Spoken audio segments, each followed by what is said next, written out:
Hello friends, welcome to Fabzo Your Schools. നമ്മൾ തലമുറകളുടെ തുടർച്ചയ്ക്ക് for the continuity of generation എന്ന ചാപ്റ്റർ ആണ് പഠിച്ചുകൊണ്ടിരിക്കുന്നത്. കഴിഞ്ഞ ക്ലാസ്സിൽ നമ്മൾ പ്രകൃതിയിലുള്ള വിവിധ തരം റീപ്രൊഡക്ഷനുകളെ പറ്റിയും ഫെർട്ടിലൈസേഷൻ ബീജസംയോഗം എന്താണ് എന്നും പഠിച്ചു.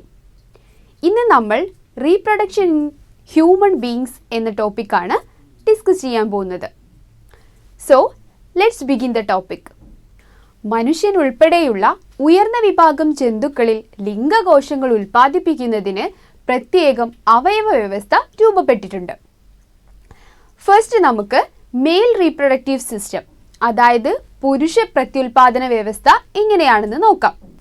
മെയിൽ റീപ്രൊഡക്റ്റീവ് സിസ്റ്റത്തിൻ്റെ ഭാഗങ്ങളൊന്ന് ഒബ്സർവ് ചെയ്യൂ. ഇതിൽ 4 മെയിൻ പാർട്ടുകളാണ് ഉള്ളത്.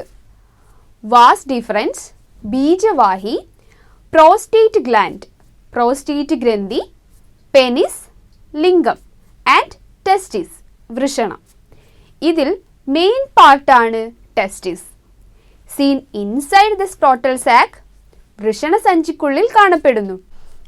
Produce sperm and male hormones, പുംബീജങ്ങളും പുരുഷ ഹോർമോണും ഉൽപ്പാദിപ്പിക്കുന്നു. നെക്സ്റ്റ്, ട്യൂബ് പോലെ കാണുന്ന ഭാഗമാണ് വാസ് ഡിഫറൻസ്, ബീജവാഹി. ടെസ്റ്റിസിൽ നിന്ന് പ്രൊഡ്യൂസ് ചെയ്യുന്ന സ്പേമിനെ യുറീറ്റർ, അതായത് മൂത്രനാളിയിൽ എത്തിക്കുന്ന കുഴൽ. നെക്സ്റ്റ് ആണ് പ്രോസ്റ്റേറ്റ് ഗ്ലാൻഡ്, പ്രോസ്റ്റേറ്റ് ഗ്രന്ഥി.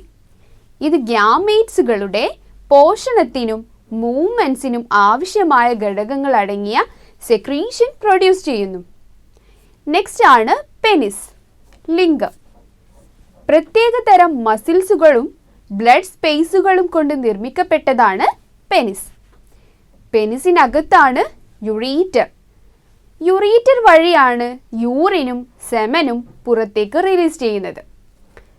സെമൻ എന്ന് പറഞ്ഞാൽ റീപ്രൊഡക്റ്റീവ് ഫ്ലൂയിഡാണ്. സെമനിൻ്റെ അകത്ത് സ്പേമുകളെ കാണാം. ഈ സ്പേമുകളെ വെജൈനയിൽ, അതായത് യോനിയിൽ ഡെപ്പോസിറ്റ് ചെയ്യുന്നു. നെക്സ്റ്റ്, ഒരു സ്പേമിൻ്റെ ഫിഗറാണ് ഇവിടെ കൊടുത്തിരിക്കുന്നത്. Sperm is the male gamete. It is motile and microscopic.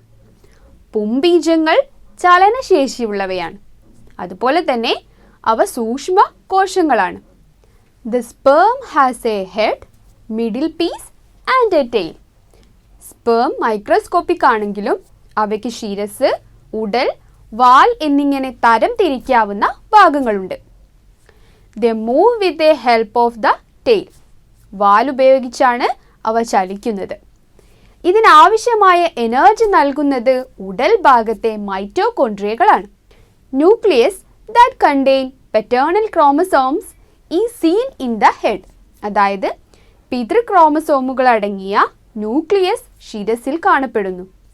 Sperm are formed inside a pair of testes located in the scrotal sac outside the abdominal cavity.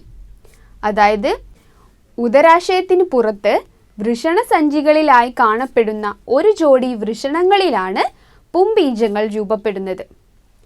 ടെസ്റ്റിസ് also produces testosterone, the male sex hormone.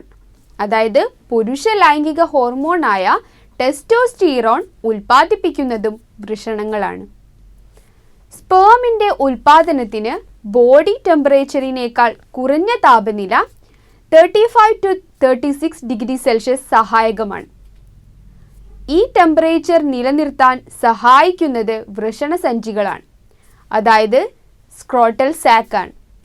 Sperms along with the secretion of glands including the prostate gland reaches the penis and is secreted outside. This process is called insemination. അതായത് prostate ഗ്രന്ഥി ഉൾപ്പെടെയുള്ള ഗ്രന്ഥികൾ ഉൽപ്പാദിപ്പിക്കുന്ന സ്രവത്തോടൊപ്പം പുംബീജ കോശങ്ങൾ ലിംഗത്തിലെത്തുകയും പുറത്തേക്ക് സ്രവിക്കപ്പെടുകയും ചെയ്യുന്ന പ്രക്രിയയാണ് ശുക്ലവിസർജനം. ക്ലിയർ ആയല്ലോ? ഓക്കെ, നെക്സ്റ്റ് നമ്മൾ ഫീമെയിൽ റീപ്രൊഡക്റ്റീവ് സിസ്റ്റം, അതായത് സ്ത്രീ പ്രത്യുൽപാദന വ്യവസ്ഥയെക്കുറിച്ചാണ് പഠിക്കാൻ പോകുന്നത്. Observe the figure. എന്തൊക്കെയാണ് ഫീമെയിൽ റീപ്രൊഡക്റ്റീവ് സിസ്റ്റത്തിൻ്റെ ഭാഗങ്ങൾ? ഓവറി അണ്ഡാശയം, ഓവിഡക്റ്റ് അണ്ഡവാഹി. യൂട്രസ് ഗർഭാശയം, എൻഡോമെട്രിയം ആൻഡ് വജൈന യോനി. ഇവയുടെയെല്ലാം ഫങ്ഷൻസ് എന്താണെന്ന് നോക്കാം. Ovary produces ovum and female hormones. അണ്ഡാശയം അണ്ഡകോശവും സ്ത്രീ ഹോർമോണുകളും ഉൽപ്പാദിപ്പിക്കുന്നു. നെക്സ്റ്റ് പാർട്ടാണ് fallopian tube, oviduct. Carries ovum to the uterus. Fertilization takes place in the fallopian tube.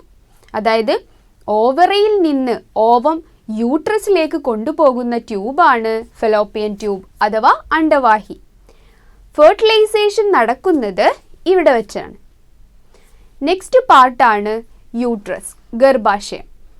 Foetus അഥവാ ഭ്രൂണം അതിൻ്റെ വളർച്ച കംപ്ലീറ്റ് ചെയ്യുന്നത് യൂട്രസിൽ വെച്ചാണ്. നെക്സ്റ്റ് ആണ് എൻഡോമെട്രിയം. ഗർഭാശയ ഭിത്തിയുടെ ഇന്നർ ലെയറാണ് എൻഡോമെട്രിയം. ഇതിൽ ഫീറ്റസ് പറ്റിപ്പിടിച്ച് വളരുന്നു. നെക്സ്റ്റ് വജൈന അഥവാ യോനി. Part through which uterus open out. Sperms are deposited here. ഗർഭാശയം പുറത്തേക്ക് തുറക്കുന്ന ഭാഗമാണിത്. പുംബീജങ്ങൾ ഇവിടെയാണ് നിക്ഷേപിക്കപ്പെടുന്നത്. ക്ലിയർ ആയല്ലോ? ഓക്കെ. ഇനി എന്താണ് അണ്ഡം അല്ലെങ്കിൽ ovum? Ovum is the female gamete. It is larger than a sperm. Ovum is non motile. അണ്ഡകോശത്തിന് ചലനശേഷിയില്ല. സ്പേമിനേക്കാളും ഓവത്തിൻ്റെ സൈസ് വലുതാണ്. ഓവത്തിന് പുറത്ത് പ്രൊട്ടക്റ്റീവ് ലെയേഴ്സ് കാണാം. A pair of ovaries situated in the abdominal cavity produces ova and the female sex hormones called estrogen and progesterone. അതായത് ഉദരാശയത്തിലെ ഒരു ജോഡി അണ്ഡാശയങ്ങളാണ് അണ്ഡങ്ങളെയും ലൈംഗിക ഹോർമോണുകളായ ഈസ്ട്രജൻ, പ്രൊജസ്റ്ററോൺ എന്നിവയെയും ഉൽപ്പാദിപ്പിക്കുന്നത്. ഓവറിയിൽ നിന്നും ഓവം റിലീസ് ചെയ്യുന്ന പ്രോസസ്സാണ് ovulation.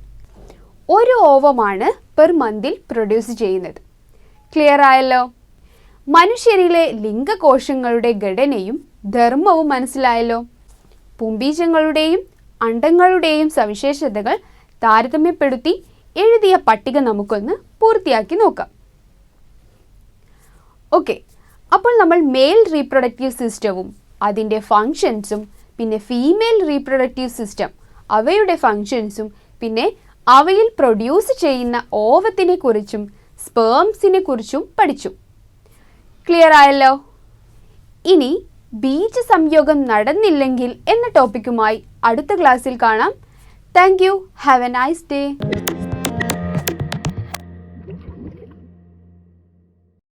Question 1. Write the characteristics of sperms. Answer. Sperms are motile. It has a head, middle piece and tail. Mitochondria present in the middle piece provide energy for movement. In the head, nucleus containing paternal chromosomes are present.